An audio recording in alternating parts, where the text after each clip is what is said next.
All right, guys. So this is my 2017 Short Track 5x8 dump trailer. Um, little information about me. I am a homeowner. I am on over an acre in suburban New Jersey. And I bought this trailer. I've had it for quite a while. I've had it about a year and a half. And I just want to kind of share some of my insight about it.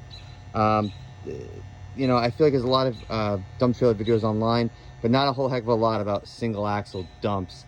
The reason why I went for a single axle dump is we tow this with a family SUV.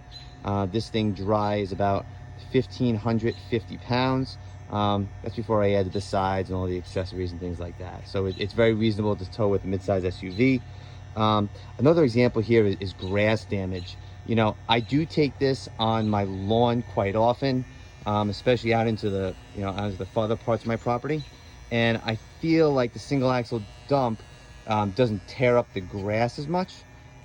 Also, I actually rent a Toro Dingo, which is a mini skid steer, and I actually load it up into this trailer, bring it to the house, and then I tow this trailer into some of the really tight areas with the Toro Dingo.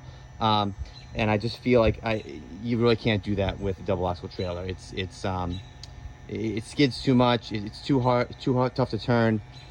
Even the tongue weight on a mid-sized track Toro Dingo, this is probably about the maximum that it can move around. All right. Next is I do find it very much easier to back up and find the really tight spots. Again, because I'm in the woods a lot with this thing, I do really like the maneuverability of the single axle dump. The other item, of course, is my particular dumping situation.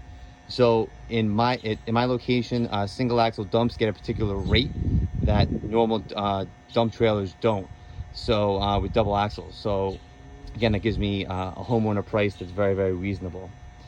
Next is tolls.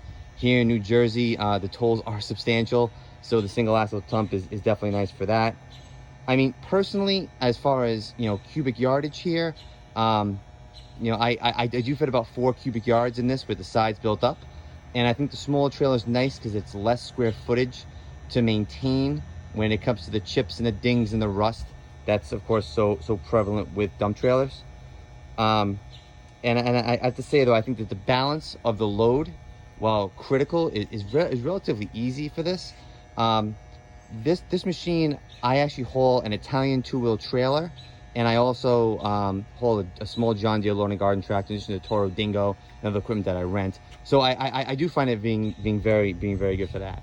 So if you're interested in a small trailer, I definitely highly recommend a 5x8 short track dump.